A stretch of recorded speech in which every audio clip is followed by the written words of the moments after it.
Hablar de Platón es hablar ante todo de un gran escritor. Cualquier persona que lee cualquiera de las obras de Platón se encuentra con una lectura amena, pero más que amena por lo que pueda llegar a decir, que de hecho es sumamente interesante, por la forma de relatar las cosas, por la cantidad de frases que uno pueda anotar para guardarse para siempre. Es decir, Platón ante todo es un gran escritor. Eh, Además, esta forma extraña, ¿no?, que tiene de presentar su filosofía a través de diálogos, es como si fuera teatral lo que ocurre, hace que también entendamos que Platón está discutiendo consigo mismo todo el tiempo. Casi ningún otro filósofo va a tener esta forma tan extraña de presentar la filosofía, pero sí Platón. ¿Y por qué lo hace Platón? Bueno, yo creo que Platón lo hace porque a él le gusta. Por un lado, creo que hay una intención de confirmar su hipótesis personal cuando está hablando, y por otro lado, creo que hay una apertura. Es decir, ¿a qué me refiero con la idea de apertura? Creo que Platón está diciendo, bueno, yo argumento esto, pero fíjense que cuando quise argumentar esto aparecieron estas tres opiniones distintas encarnadas en otros personajes que debaten con el personaje central, que es Sócrates. Algo más que no tiene mucho sentido aclararlo porque ya lo trabajamos la semana pasada, pero todos los diálogos platónicos tienen un protagonista y ese protagonista va a ser Sócrates. Es decir, cada vez que estemos leyendo un diálogo platónico no vamos a verlo a Platón, sino que vamos a verlo a Sócrates. Creo que la única mención en la cual Platón se hace mención a sí mismo es cuando en el Fedón dice que él no fue al velorio, a la muerte de Sócrates, perdón, porque Platón estaba enfermo. Después, fuera de eso, no hay una alusión a él mismo hablando de eso, de él mismo. Bueno, eso por un lado, ¿no? Por otro lado, quiero decir, además de que Platón es un gran escritor, es que Platón nace en el 429, o sea, ya cuando está cayendo la Atenas de Pericles. Todo su acné lo atraviesa a la luz de la figura de Sócrates, y cuando Platón tenía 28 años, Sócrates muere. Es decir, Platón conoce a Sócrates a los 20 años, lo conoce en el sentido de que empieza a estudiar al lado de él sistemáticamente, por usar una expresión, es decir, conviviendo todos los días con Sócrates, pero antes obviamente ya lo conocía porque Sócrates era famoso, y a los 28 años presencia la muerte de Sócrates y todo lo que vimos la semana pasada. Es por eso que las primeras obras de Platón, eso se van a dar cuenta cuando vayan directamente a las obras completas de Platón, si es que alguna vez quieren comprarlas. En Argentina son muy baratas las obras completas de Gredos de Platón. Quizás en otras partes del mundo sean más baratas todavía, pero fíjense que los primeros diálogos platónicos son diálogos de defensa de Sócrates, ¿no? La apología es el nombre más emblemático, es decir, defendiendo a su maestro Sócrates. El Critón, que lo leímos la semana pasada, también es un diálogo de defensa, de reivindicar la imagen de un Sócrates que había sido asesinado por toda la cultura, ¿no? La cultura griega. Pero ya después, a partir del Platón de los 40 años, del Platón de los 50 años, del Platón obviamente de los 60 y de los 70, tiene una filosofía completamente propia, que es la que trataré de desarrollar durante todo este video del curso intensivo. Y también decir que Platón, como toda persona, tenía también una vida cotidiana que es muy interesante. La primera es que nunca lo conocimos por su verdadero nombre, porque tenía un atributo que era muy llamativo, que es que era grandote, o sea, era alto y espaldudo, o sea, la espalda que tenía era muy grande, por eso Platón en griego significa literalmente espaldudo. Platón es un apodo, no es un nombre. Él en realidad se llamaba Aristócles, muy parecido a Aristóteles, así que agradecemos a la historia de la filosofía que hayan encontrado un apodo para Aristócles y que le llamen Platón, porque si no, a la hora de explicarlos en clase sería muy fácil de confundirlos, ¿no?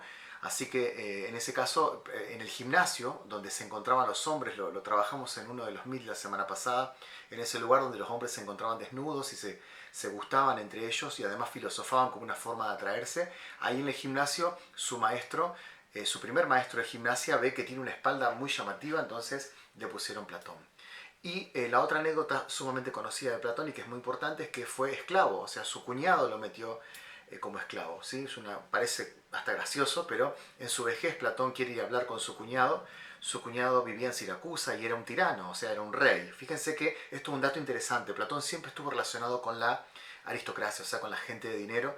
Platón siempre fue un filósofo aristócrata, esto es una opinión personal, pero siempre que lo veo peleándose con Diógenes, o sea, Diógenes era un filósofo prácticamente un reo, ¿no? Pero es decir, siempre como peleándose con los filósofos que no pertenecían a la élite, él pertenecía a la élite, él provenía de una familia pudiente, o sea, no estamos hablando de un filósofo que pasó hambre, estamos hablando de un filósofo pudiente, y fíjense que su cuñado era un tirano, era un rey. Entonces él va en la vejez a querer persuadirlo para que deje de ser un tirano a Siracusa, que es hoy Siracusa queda al sur de Italia, y se enoja tanto el cuñado que lo que hace es venderlo como esclavo. Y tiene tanta suerte, ¿no? La suerte del campeón, como quien dice, que lo encuentra un gran amigo en el mercado de esclavos, porque un amigo de Platón compraba esclavos. Entonces justo lo ve a Platón que está como a punto de ser vendido y lo rescata. O sea, si ese amigo no hubiese sido comprador de esclavos, si ese amigo no hubiese tenido la voluntad de pagar por Platón, anda a saber cuánto vale un filósofo, ¿no? De pagar por Platón, hoy no estaríamos accediendo a probablemente la máxima influencia que ha tenido la cultura occidental, que es Platón. Y bueno, vamos a argumentar y vamos a empezar un poquito con su filosofía, explicando por qué Platón es el máximo genio de la historia de la filosofía. Yo quiero decir dos cosas. Primero, que desde la objetividad tengo que decir, porque por eso soy profesor de filosofía, que Platón es el máximo genio de la historia universal de la filosofía. Pero por otro lado tengo que decir que es un filósofo que a mí no me gusta. Es decir, encuentro en Platón un problema que no vamos a encontrar en Aristóteles. Van a darse cuenta que Aristóteles también era un genio, pero van a ver que yo tengo una pasión mayor, porque Aristóteles hay algo que me parece impresionante, y es que Aristóteles es muy claro cuando habla. Platón es un poeta. No significa que no sea claro Platón cuando habla. Lo que ocurre con Platón es que a Platón no le importa que entiendas. La diferencia que hay entre Platón y Aristóteles es que Aristóteles está muy interesado en que entiendas. En cambio, a Platón no le interesa que entiendas. ¿Por qué? Porque él es un poeta, es un escritor, pertenece a la élite y es un filósofo que sabe que su pensamiento es tan complejo que no cualquiera lo va a entender. Entonces, como él sabe que su pensamiento es tan complejo y no cualquiera lo va a entender, busca no explicarte, sino persuadirte de que su filosofía encontró la idea que él estaba buscando, ¿no? Así que en ese sentido a mí me quita atractivo desde la opinión personal y subjetiva, pero no puedo dejar de reconocer que estamos hablando, repito, del máximo genio de la historia universal, de la historia de la filosofía occidental. Universal es una palabra fea, occidental, el máximo genio de la filosofía occidental. Y en eso consiste un poco explicar por qué Platón es el máximo genio de la historia occidental. Platón lo que hace es insertar en toda la historia de la filosofía algo que nos va a acompañar hasta incluso hoy, ayer y seguramente nos va a acompañar mañana en la historia de la filosofía. Platón introduce la primera partición dual de la realidad. Es decir, hasta Platón la dualidad no tenía una sistematicidad. La realidad no era dual. Yo recuerdo una frase no una frase, sino una mención que hizo una vez en una conferencia que di sobre la charla sobre la novela de José Saramago que se llama Ensayo sobre la ceguera, donde, bueno, una vez hice una explicación meramente literaria de lo que me gustaba, lo que no me gustaba de la obra, lo que me parecía bueno o no, pero una vez tuve que explicar la obra éramos un grupo de estudiantes de filosofía, y recuerdo que una de las cosas que más nos llamaba la atención era la escena final, que no es una escena que va a spoilear, por eso la voy a contar, porque no les cuenta el final de la novela, sino que sencillamente ocurre en el último capítulo. Insisto, no estoy contando el final. Lo que hace una persona es mirar al cielo y volver a bajar la mirada, ¿no? Este símbolo. Es decir, una de las personas, una protagonista, mira al cielo, ¿no? Mira al cielo y cuando mira al cielo ve todo blanco, que en el contexto de la novela significa que se quedó ciega. Y cuando baja de vuelta al piso recupera la visión. O sea, miraba al cielo y se quedaba ciega, miraba abajo y recuperaba la vista. Este juego simbólico, que cuando uno lee la obra no tiene significado para lo argumentativo, la obra desde el punto de vista argumentativo es excelente, más muy llevadera, pero esto que parecía tan oculto, una vez lo explicó Saramago, que tenía que ver con Platón. ¿Y por qué tenía que ver con Platón? Bueno, a modo de introducción nos va a servir esta explicación que nos hace Saramago. Platón dividió la realidad en dos partes, es decir, nos dijo que este mundo sensible en el que estamos viviendo, este mundo donde yo puedo tocar esta cámara, este mundo donde yo estoy sometido al deseo de comer, al deseo de dormir, estoy sometido al límite, estoy en lo temporal. Para Platón esto no es toda la realidad. Platón es el primero en decir, miren que hay otra realidad que sostiene a esta realidad. Fíjense qué idea fuertísima. no, idea que no existía en los presocráticos. Es decir, los presocráticos de ningún modo decían que lo que está más allá de lo físico es aquello que sostiene definitivamente y sin lo cual esto no existiría, sino que hablaban de que hay ser, o sea, no eran tan estrictos como va a ser Platón. Decían simplemente los presocráticos hay ser, ¿sí? Pero Platón es el primero en sistematizar esa otra parte del mundo, sí, del mundo, y decir que ese otro mundo sostiene este mundo. ¿Y por qué Saramago hace esta metáfora? Porque cuando Platón tiene que hablar de ese otro mundo, que ahora vamos a desarrollarlo con mucha mayor minuciosidad, Platón utiliza una palabra que es, dos palabras, perdón, que es topos uranos.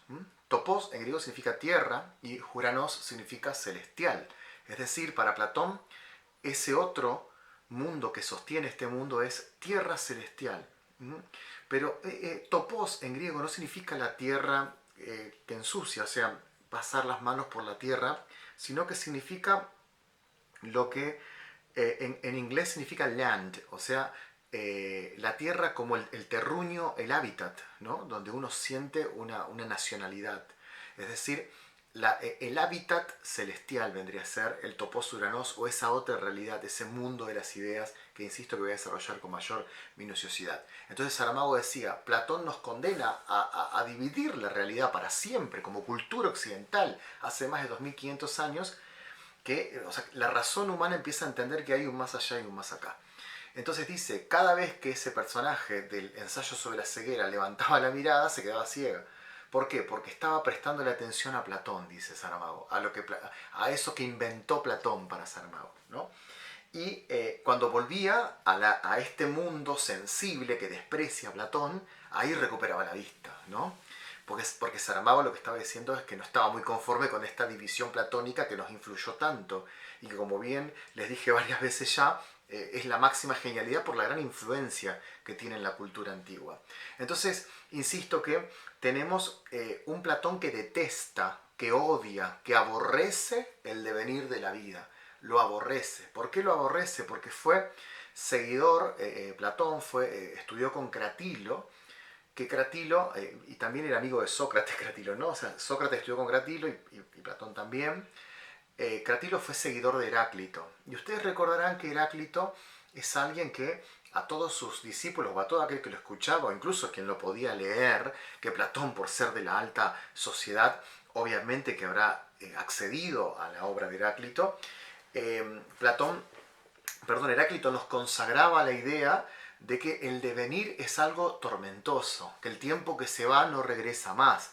Y como el tiempo se va y no vuelve nunca más, esa es la tragedia de la vida, porque, ya repito una idea de Heráclito que la deben conocer, pero el río fluye y nosotros fluimos junto con el río y nadie se baña dos veces al mismo río porque el tiempo se va y no vuelve nunca más. En cambio, en misma sintonía, Platón, que era seguidor de Heráclito, ve en eso una tragedia. Entonces hay todo un odio, metafísicamente hablando, de Platón para con el tiempo, para con este mundo, para la putrefacción del cuerpo humano, la putrefacción de las cosas. O sea, el paso del tiempo destruyendo a los entes es algo que a Platón le atormenta, ¿no? Como para tirar un concepto, el paso del tiempo destruyendo los entes.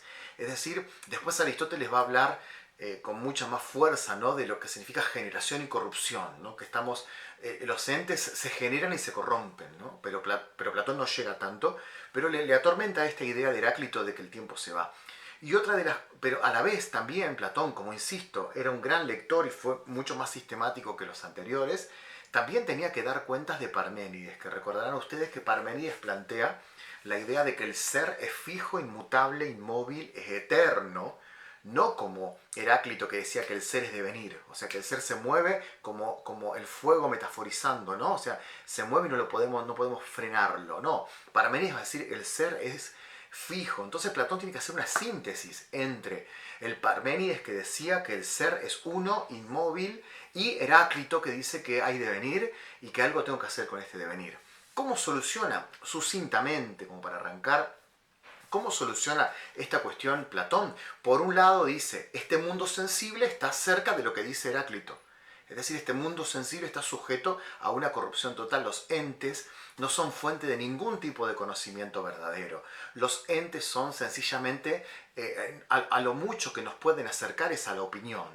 En cambio, fuera de este mundo está lo que Parménides quería, ¿no? El ser. Es decir, las ideas se parecen bastante a ese ser que estaba buscando Parménides en lo eterno, en lo imputable y demás. Así que para ir introduciéndonos, espero ser lo más didáctico posible, tenemos una división de la realidad. En este mundo estaría un poco el movimiento de Heráclito, estaría lo sensible. Y en ese otro mundo de las ideas del cual Platón va a hablar bastante y va a fundar toda su obra, sus más de 40 diálogos, está más Parménides, con lo fijo, con lo eterno, con lo que sostiene este mundo y toda esa idea, ¿no? Bueno, entrar en esta metafísica es difícil, pero más o menos podemos ir ubicándola de ese modo. También tiene Platón la influencia de Sócrates, que no puede expulsar. Si bien él tiene una preocupación metafísica mucho más fuerte que preocupaciones políticas, él tiene que dar razones también de la formación y de la educación que le dio su maestro. Y también en la academia que funda Platón, había una educación integral. Para formar parte de la academia tenías que ser un buen gimnasta, tenías que ser un buen músico y tenías que ser una persona con pretensiones políticas también. Lo que pasa que para Platón, fíjense, este concepto lo voy introduciendo a poco, tiene que gobernar para Platón, tiene que gobernar el filósofo. ¿Por qué? Porque el filósofo es el único que se da cuenta que hay una realidad fuera de este mundo y que esa realidad que está fuera de este mundo sostiene este mundo de devenir corrompido, que no está sujeto a nada. Es decir, el único que advierte esta diferencia metafísica entre aquello que está fuera del mundo y este mundo es el filósofo. Por lo tanto, el único que puede gobernar es el filósofo, porque el filósofo es el único que puede acceder a la verdad.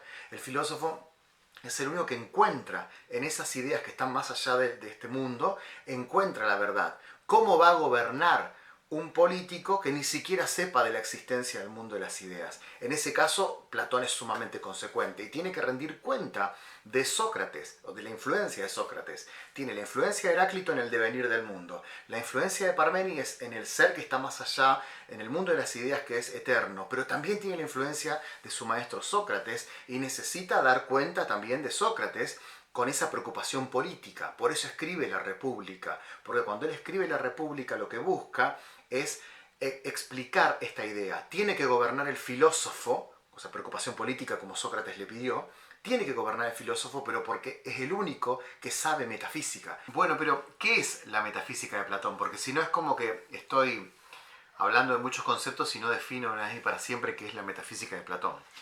Básicamente podríamos explicarla del siguiente modo. Antes de Platón, Sócrates nos explicó que era necesario, cuando hablábamos de virtudes, recuerdan la clase anterior, es necesario buscar lo universal. Es decir, nadie puede decir yo soy valiente sin definir la valentía como concepto universal. Esto es algo que Sócrates se lo va a legar a Platón. Pero Platón, que era un metafísico, que no tenía solamente la preocupación que tiene Sócrates por la virtud concreta en la ciudad, necesita darle respuesta, insisto, a Parménides, Heráclito, a toda la tradición presocrática, junto con Sócrates.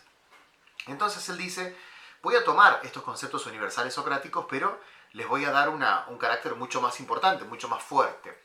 Vamos a decir del siguiente modo. Platón dice que este mundo en el cual nosotros estamos viviendo es un mundo sensible, es un mundo que se puede tocar, es un mundo que está sujeto al tiempo, está sujeto al cambio, pero no es toda la realidad. Esto es tan solo parte de la realidad. Para Platón, la realidad no solamente es este mundo sensible que percibimos con los sentidos, no solamente esta es la realidad, sino que para Platón también hay una realidad mayor, que él va a llamar lo realmente real, un mundo de las ideas que está fuera de esta realidad sensible, ¿sí? Que trasciende a esta realidad sensible, y ese mundo de las ideas es un mundo de las ideas que sostiene a este mundo sensible en el que estamos viviendo. Es decir, este mundo en el cual nosotros estamos viviendo es un mundo débil comparado con el mundo que lo sostiene. No es toda la realidad. La metafísica de Platón se basa en un mundo que no está en este mundo. Por eso es tan escandaloso Platón con el paso del tiempo.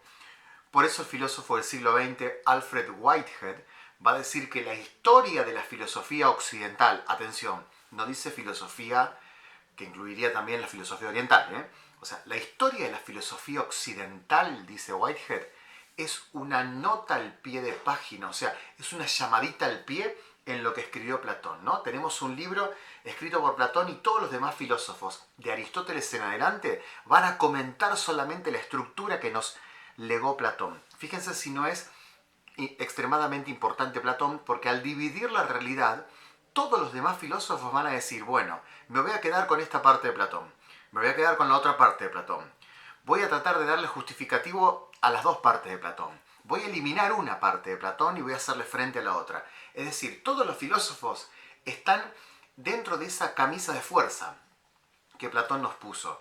La división entre un mundo fuera de este mundo que sostiene este mundo y este mundo sensible, que es un mundo que está regido por el paso del tiempo, por el devenir, por la corrupción en el sentido que las cosas se corrompen. Es decir, esa es la división que tenemos que entender. Para Platón hay dos mundos, un mundo de las ideas y un mundo sensible. Y ese mundo de las ideas sostiene a este mundo. La palabra idea, eido, en griego, significa ver. Es decir, hay algunas traducciones que no son las traducciones de Gredos, que dicen mundo de las formas.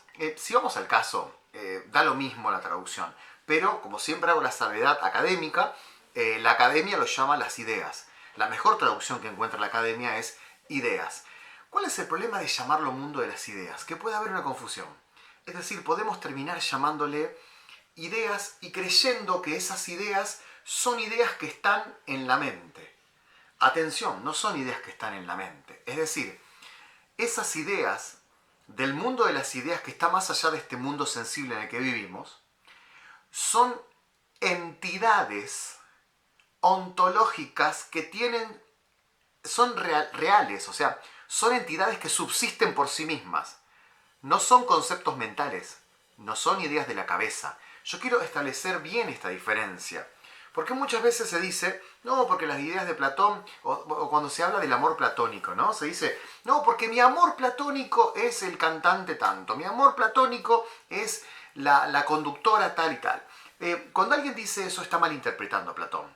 Porque Platón no nos dice que lo perfecto del mundo de las ideas sea lo perfecto que yo pueda tener en mi cabeza, sino que la idea de bien, por ejemplo, que forma parte del mundo de las ideas, la idea de justicia, que forma parte del mundo de las ideas, la idea de belleza, que forma parte de todas las ideas de belleza, subsisten más allá de que te encuentres con una persona bella.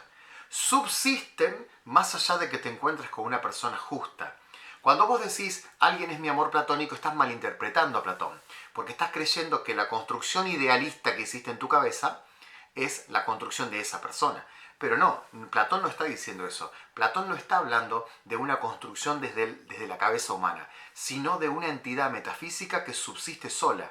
Y volvemos a la metáfora de Dios, ¿no? Yo les dije siempre que la mejor forma de poder entender estas cuestiones es desde la metáfora de la divinidad, desde la metáfora religiosa. Es decir, no podemos es como que siempre cuando queremos terminar de entender algo tenemos que volver a esa metáfora. Esas ideas que están fuera de este mundo sensible nos traen otro problema lingüístico, que es el de mundo. Esto no lo dice Carpio, esto no lo dicen los manuales, esto lo aprendí por mi profesor de metafísica y creo que tenía razón. El problema que tiene la palabra mundo de las ideas, ya le dije cuál es el problema de la palabra idea, ¿no? Pero ahora les voy a decir cuál es el problema de la palabra mundo. En griego mundo se dice cosmos, o se dice también orthén, que significa orden. Yo prefiero hablar del orden de las ideas más que del mundo de las ideas. Porque cuando uno dice mundo de las ideas, da cierta interpretación como que son dos mundos paralelos. Y en realidad, para Platón, la realidad total eran los dos mundos a la vez. Para Platón hay una única realidad, que es la sumatoria de la realidad sensible más la sumatoria del mundo de las ideas o del mundo inteligible o de esa realidad inteligible, al cual se accede no con los sentidos, sino con la inteligencia. Es decir, para Platón la realidad es una sola. Por eso no es bueno hablar de mundo de las ideas, porque da la idea como que hay otro mundo allá y un mundo acá. Lo mejor que podemos hacer, en el caso de Platón, es llamarlo orden de las ideas y orden sensible. En ese caso estaríamos hablando muy académicamente, pero estaríamos diciendo que hay un orden inteligible y un orden sensible. Hay que saber separar, creo yo, cuáles son los atributos del orden sensible y del orden inteligible. Miren, el mundo sensible dijimos ya que es un mundo de los sentidos, un mundo de los entes, lo que estamos viendo ahora. Nosotros cuando nos hablamos por Meet estamos en el mundo sensible.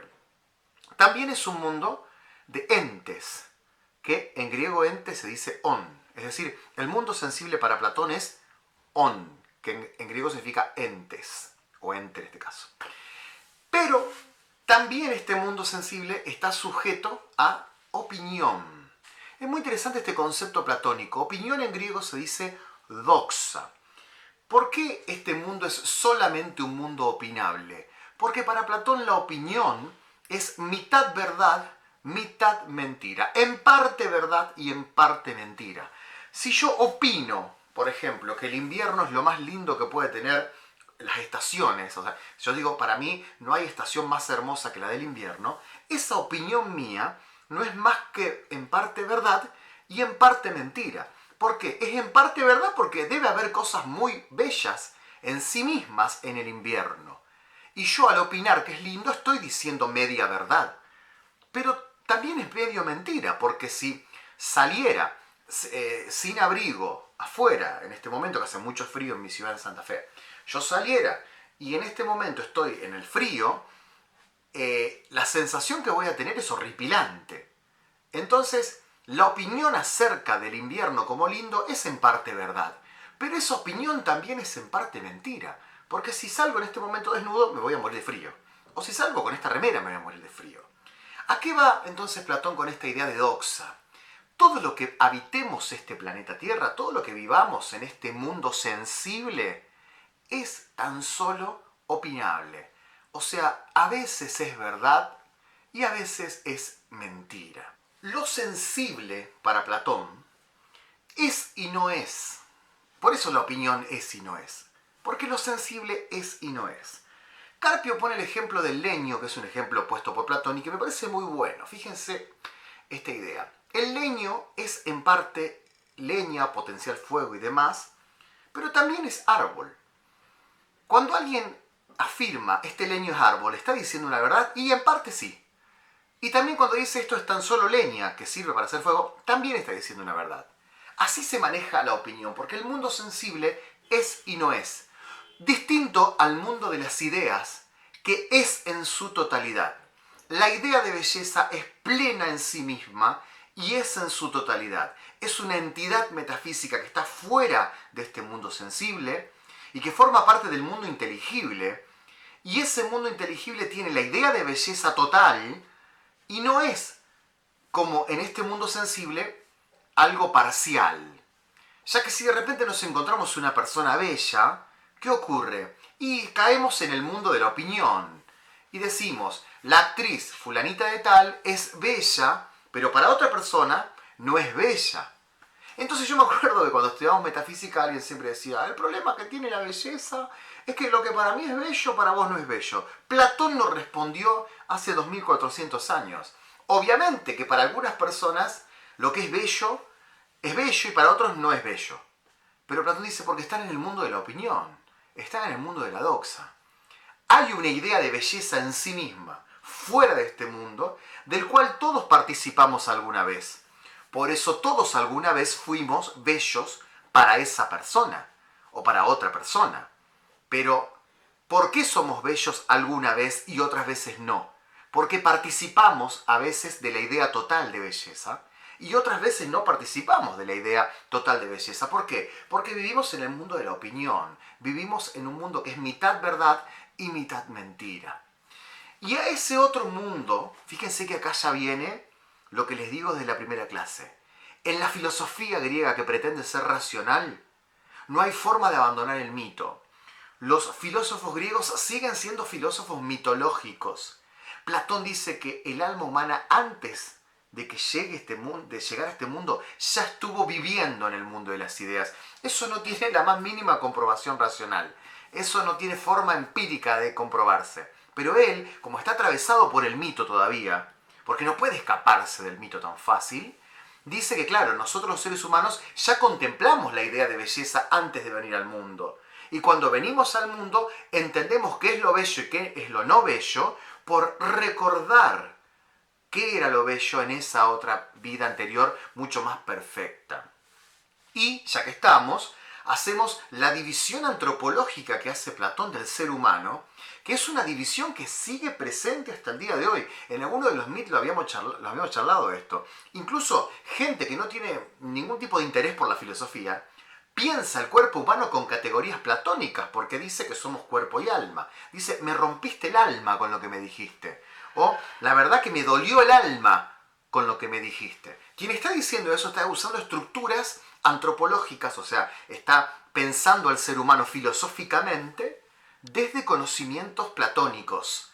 Porque Platón dijo ya hace 2400 años que fuera de este mundo solamente puede acceder el alma. O sea, el alma humana puede acceder a lo que está fuera de este mundo, o sea, el mundo de las ideas, y el cuerpo solamente se tiene que conformar con lo sensible. Al cuerpo le gustan los ravioles con salsa, le gustan los fideos, los espaguetis, la pizza, le gusta comer. Al cuerpo le gusta la atracción erótica, al cuerpo le gusta dormir, al cuerpo le gusta no hacer nada. El cuerpo es límite, porque el cuerpo es opinión, el cuerpo es mundo sensible. El cuerpo es una cárcel del alma, dice Platón. Cárcel del alma. Cuando el alma quiere contemplar lo bello, el cuerpo quiere comer una pizza. Cuando el alma quiere contemplar lo justo, el cuerpo quiere dinero para cometer una injusticia. Es decir, la división antropológica del ser humano que hace Platón dice que nuestro cuerpo se debe a este mundo sensible, pero el alma se debe al mundo inteligible, porque el alma ya conoció las ideas en una vida anterior y ahora el alma quiere contemplar esas ideas de vez en cuando. Ahora, uno de los grandes problemas que va a tener Platón, y es por eso que no entra en este curso el diálogo metafísico del Parménides, porque estudiarlo lleva casi 4 clases, además llega un momento en el cual uno siente que no entiende más nada.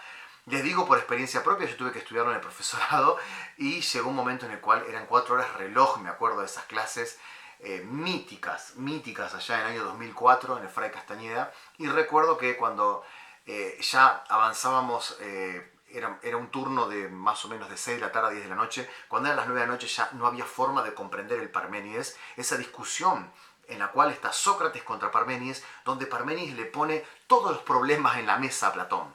Fíjense si no será autocrítico Platón, que empieza a criticarse su sistema de ideas, y el primer problema que ve Parménides en ese diálogo, es la relación que establece el ente concreto con la idea a la cual le corresponde este ente.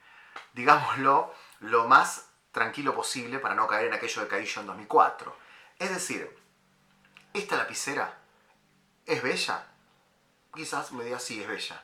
¿Por qué es bella? Porque participa de la idea de belleza. Esto es lo que le problematiza a Parménides.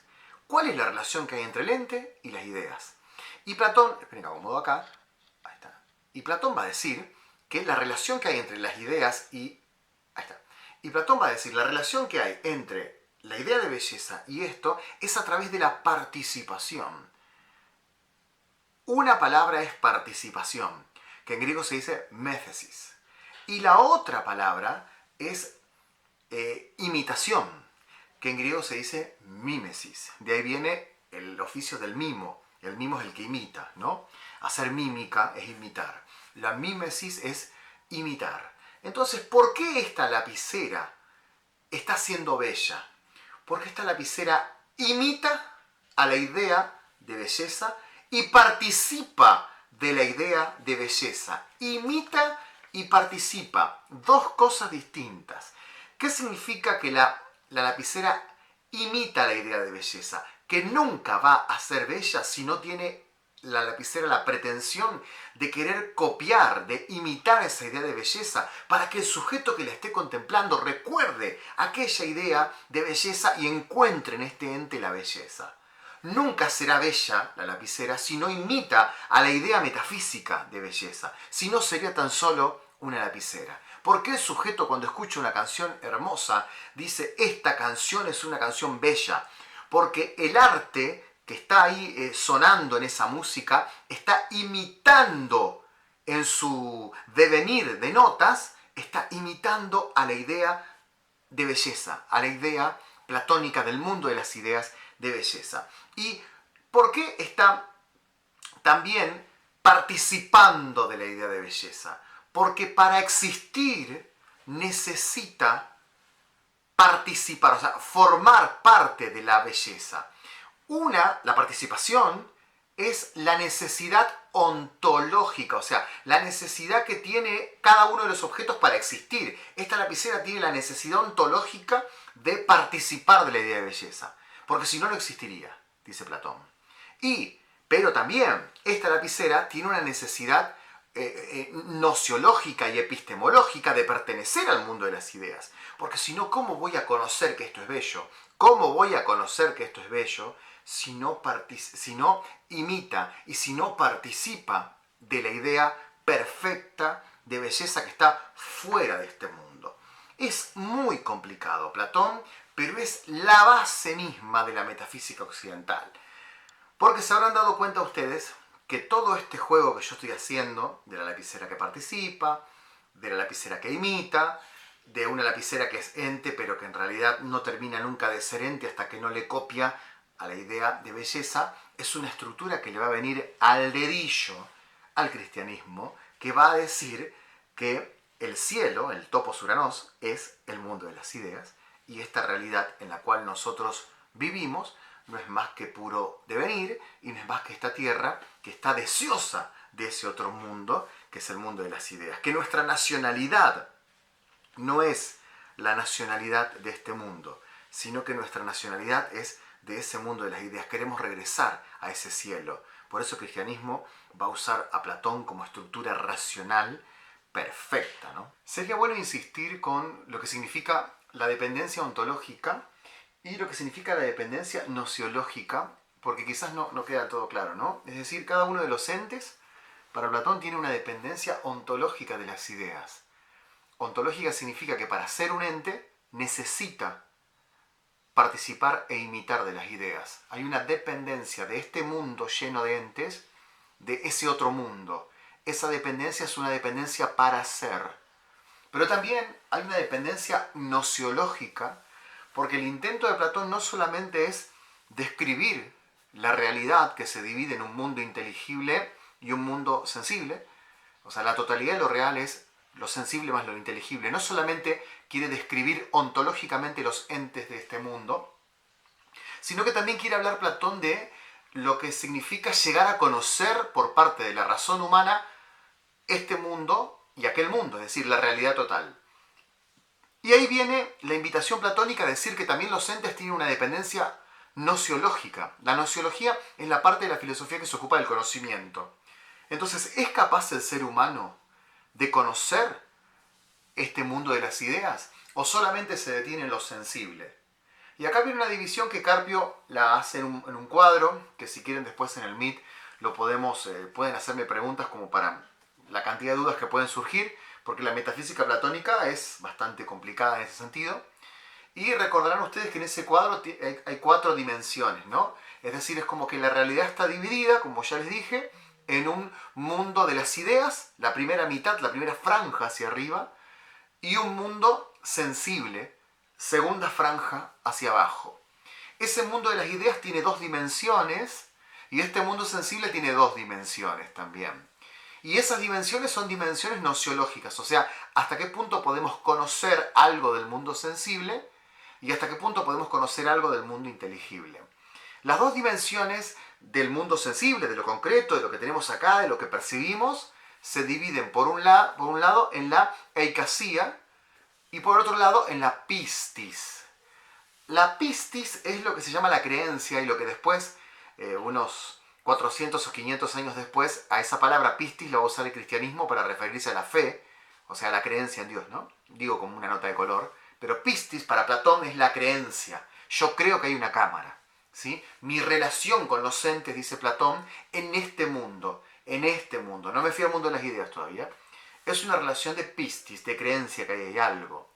Pero también es una relación de eikasía. Construyo imaginación con esto que estoy viendo ahora.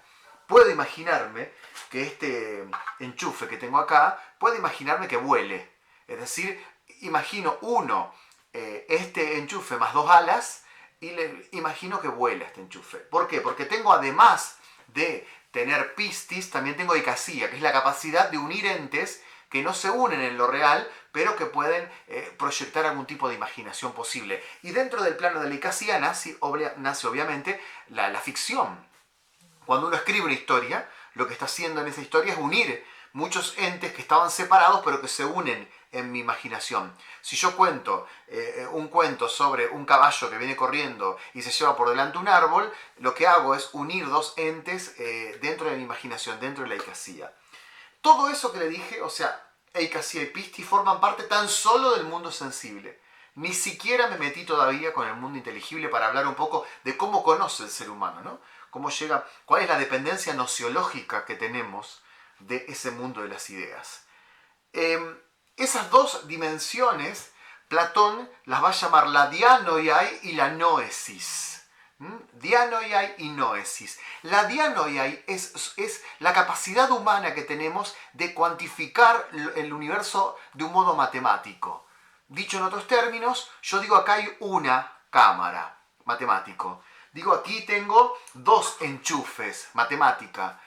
O sea, somos en el aula 12 personas. En el Meet han llegado tan solo 8 personas más el profesor. Toda esa forma de entender el universo geométricamente y matemáticamente forma parte de la dianoiai, de la capacidad de clasificar todos los entes dentro de lo matemático. Y Platón dice, esas clasificaciones ya las conocimos en la vida anterior, en el mundo de las ideas. No pertenece a lo real, a los entes. Son abstracciones de clasificación que realizamos dentro del plano del mundo inteligible, no del plano del mundo sensible, vulgar, pequeño que tenemos acá. Y la otra, ya lo más alto del conocimiento humano que puede haber, es la noesis. ¿Qué es la noesis? Lo máximo a lo cual puede aspirar el conocimiento, porque es el conocimiento directo de la idea moral, de bien, de justicia. La noesis es el conocimiento de lo moral, de la idea moral, o sea, de la idea de lo bueno en sí mismo. En cambio, la dianoiai es tan solo el conocimiento matemático, que también es abstracto, también es sumamente importante, pero no llega al nivel de conocer la idea de justicia, la idea de belleza, la idea de bien. ¿Y quién es la persona encargada dentro de una polis de acceder a la noesis? El filósofo.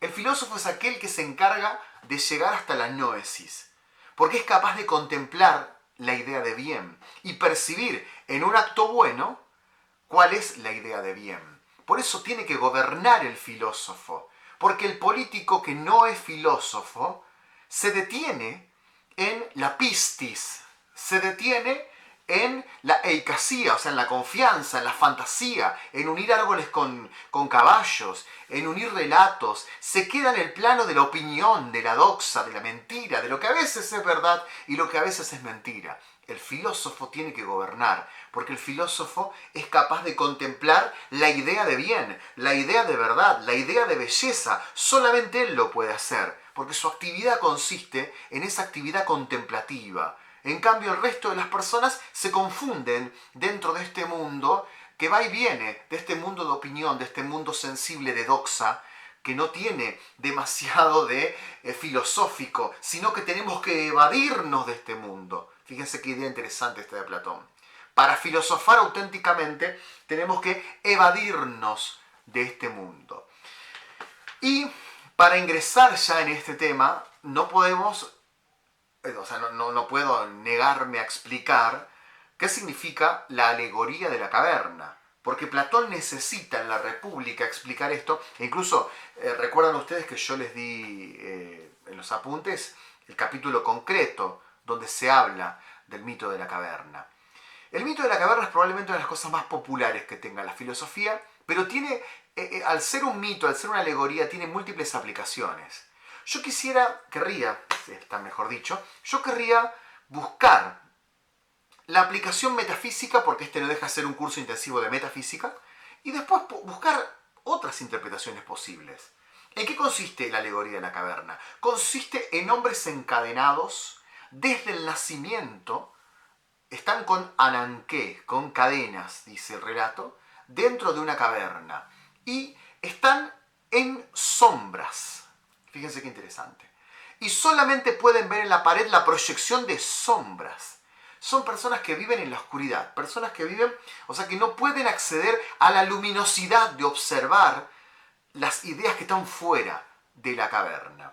¿Qué ocurre con estas personas? Que están encerradas ahí desde la niñez. Y como están encerradas desde la niñez, para ellos lo real es lo que percibe su opinión, pero no es lo realmente real. Es tan solo la opinión de sombras que están teniendo desde chicos y a las cuales se acostumbraron porque no les mostraron otra realidad que no sea esa realidad. Estos hombres que están viviendo en esa caverna desde que nacieron están en el plano de la doxa, están en el plano de la opinión, están relacionándose con el mundo sensible. Es metáfora la caverna es metáfora de estar encerrados en la opinión, de estar encerrados en este mundo sensible, de asociar caballos con árboles arbitrariamente. Eso es la primera parte de esta metáfora. Pero, dice Platón, uno de esos hombres, misteriosamente, no sabemos por qué, se libera de esas cadenas y sale fuera de la caverna. Cosas que se dicen muchas veces, ¿no? Como que salimos de la caverna, no te encierres en tu caverna. Este hombre sale de la opinión, sale de la caverna. Al salir afuera de la caverna este hombre, encuentra que lo que él creyó que era la luz, o sea, ese fuego que había dentro de la caverna, ese fuego que sencillamente era un fuego que hacía luz para poder ver sombras, no era la luz, sino que era una pequeña luz. O sea, era algo muy parcial, muy pequeño comparado con lo que es la luz solar, cuando él sale fuera de la caverna y se encuentra con la luz en sí misma.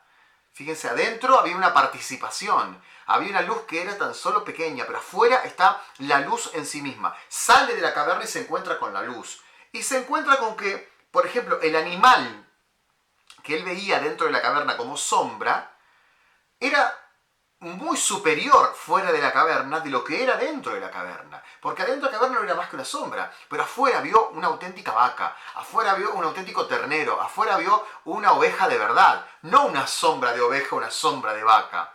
¿Sí? Adentro de la caverna él estaba engañado y estaba opinando. Pero cuando sale fuera de la caverna, se encuentra con lo realmente real. Se encuentra con la idea de verdad en sí misma, no una idea, como adentro de la caverna, que participaba de otra idea superior. Es decir, fuera de la caverna está lo en sí, está lo verdadero. Dentro de la caverna está tan solo lo engañoso. Acá viene una interpretación platónica que consiste en qué tiene que hacer este hombre cuando está fuera de la caverna, que es una pregunta filosófica que se viene haciendo hace miles de años. ¿Qué tiene que hacer alguien cuando encuentra una verdad? Tiene que regresar a la caverna y contarle a los demás que están encadenados que lo que están viendo es mentira, son sombras, no son lo realmente real. Que lo acompañen a salir fuera de la caverna porque ella estuvo fuera de la caverna. Entonces Platón le pregunta a Glaucón, en el texto que les dije, que les recomendé, le pregunta si tiene que regresar o no y qué va a pasar cuando regrese. Y la conclusión que saca Platón es que cuando alguien regresa a la caverna y quiere contarle a los demás lo que vio, los demás lo van a tratar como un loco. ¿Y por qué no? Hasta podrían violentarse con él y matarlo. Una vez en clases un alumno me dijo, ¿cómo los van a matar si estaban encadenados? Extraordinaria pregunta. Y otro le contestó, lo mataron con la indiferencia. Es decir, la metáfora puede seguir rumbos de metáfora. Lo que sí sabemos que en el relato lo matan, lo odian, y quién sabe, quizás estaba hablando Platón de Sócrates, que volvió a explicarle a los atenienses, ¿no? Una posible interpretación mía, a explicarle a los atenienses lo que significaba la verdad de la vida que había encontrado él en la mayéutica Y los atenienses lo mataron porque no quisieron salir con él de la caverna. Porque entre otras cosas, dice el relato, es muy sacrificado tener que caminar y salir hasta fuera de la caverna, ¿no? Entonces, acá tenemos la metáfora, no sé si fui del todo claro, pero salta de Maduro que la primera interpretación es metafísica. Es decir, el mundo de las ideas es lo que está fuera de la caverna. ¿Sí? Lo que te dije de la noesis, lo que te dije de la dianoia, y todo eso está fuera de la caverna. ¿Sí? La verdad está fuera de la caverna. Pero adentro de la caverna está la opinión, está la pistis, que es la confianza, la creencia, ¿sí? Está la icasía, que es tan solo querer imaginar cosas. No está la verdad. La verdad está fuera de la caverna. Y acá es donde podemos hacer una interpretación interesante y quizás una opinión personal, ya a modo de cierre de esta introducción que les hago de Platón, porque habrán visto cuando leyeron los apuntes que Platón es tan complejo que abarca no solamente esta cuestión metafísica que les traté de explicar junto a lo nociológico, porque Platón, lo metafísico y lo nociológico se unen, ¿no? No como los presocráticos, que no se termina de entender bien la relación entre lo metafísico y el conocimiento, o sea, entre el ser y el conocer ese ser.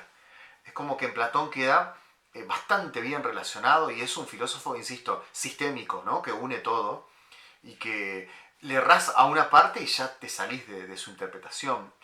Pero yo creo que es muy interesante decir que la paideia, o sea, la educación, consiste en volver a la caverna. Me gusta mucho eso de Sócrates. Y miren, de ese Sócrates manipulado por Platón. Miren que no soy un fanático de Sócrates, pero me gusta mucho esa idea platónica que se le hace decir a Sócrates. La paideia, la educación, es volver a la caverna. La educación es dar la vida y volver a la caverna. Significa que el rol del filósofo, el rol de la persona que se dedica a la filosofía es destruir los pensamientos de las personas que están al lado de uno dentro de la oscuridad. ¿De qué trabaja usted? Se me pregunta a mí hace más de una década. Trabajo de eso, de destruir opiniones normalizantes que están dentro de la caverna.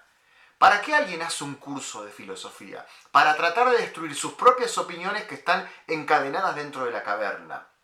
Para tratar de cuestionar a los demás y destruirle a los demás las opiniones que están encadenadas dentro de la caverna. ¿Y en base a qué? A lo que vi fuera de la caverna. ¿Y qué es lo que vi fuera de la caverna? Una lectura, una frase, una conferencia, un curso, un profesor.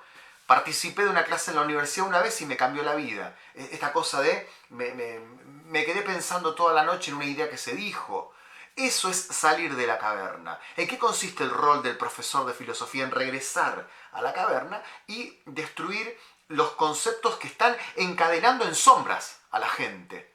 Por eso me parece muy interesante la idea del mundo de las ideas de Platón, porque es como que hay algo más allá de esta realidad que estamos viviendo. No nos conformemos tan solo con esta realidad de opiniones, de doxas, porque las doxas se encarcelan. Las doxas, las opiniones son tan solo cadenas. Y si son cadenas, podés vivir encadenado toda la vida en una opinión equivocada.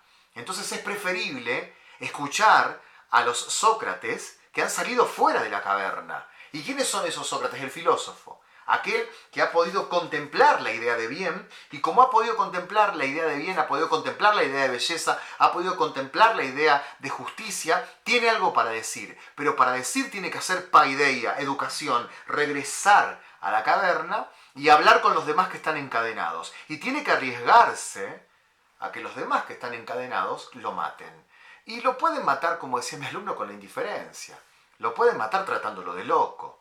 No es necesario que lo maten dándole con la cicuta, ¿se entiende? No es necesario que le den veneno para que se muera. Con tan solo decir, otra vez está hablando este pesado de filosofía, vos siempre vas a estar en contra de lo que dice todo el mundo, o ustedes los de filosofía están re locos, o vos tomaste un curso, sos un tonto, porque realmente podrías haber hecho otra cosa, no tomado este curso. Ahí te están matando con esa indiferencia, porque claro, para la mentalidad de la gente que está encerrada en una opinión, escaparse de su opinión es un peligro. Ahí está el miedo, en que salir de la caverna es una valentía. Es lo que los griegos llamaban la hipomoné, la valentía de salir de la caverna, ¿no? La palabra hipomoné es muy fuerte, porque significa la valentía que tenía el soldado cuando peleaba de igual a igual. No cuando peleaban 40 contra 1, ni 1 contra 40. 1 contra 40 tenía que salir corriendo. Pero cuando peleaban de igual a igual tenían hipomoné. Esa valentía es la valentía de aquel soldado que está dentro de la caverna, de aquel filósofo que está dentro de la caverna y que quiere salir afuera, conoce algo y dice, mire, yo descubrí esto. Y los demás lo tratan de loco, no importa. Ese es el rol de la filosofía para Platón. Por eso para Platón, para Sócrates, la filosofía es docencia. La filosofía es educación. No se puede hacer filosofía de ningún modo que no sea explicándola, que no sea educando, que no sea contándole a otros lo que es la filosofía. Platón se hubiese muerto de risa de los que dicen quiero estudiar filosofía pero no quiero contarla a nadie. ¿Cómo que no? Si lo que estás aprendiendo tenés que compartirlo para que sea más fuerte. No podés quedarte con esas ideas, dice Platón. El rol del filósofo es contar, persuadir, como hacía Sócrates, de lo que vio afuera de la caverna. No existe para Platón la idea, insisto, del filósofo encerrado que no le cuenta a nadie sus ideas. O del estudiante de filosofía que no cuenta a nadie. A alguien vas a tener que persuadir. A alguien le va a gustar o no le va a gustar tu idea, pero es necesario que se la cuentes. Bueno, nos vemos en el Meet, así me voy preparando para posibles preguntas que surjan en todos los grupos, porque por lo general las preguntas muchas veces coinciden. Así que saludos y siempre es un placer hablar de los filósofos y siempre es un placer hablar de estas genialidades de la antigüedad. Hasta el próximo video. Chao.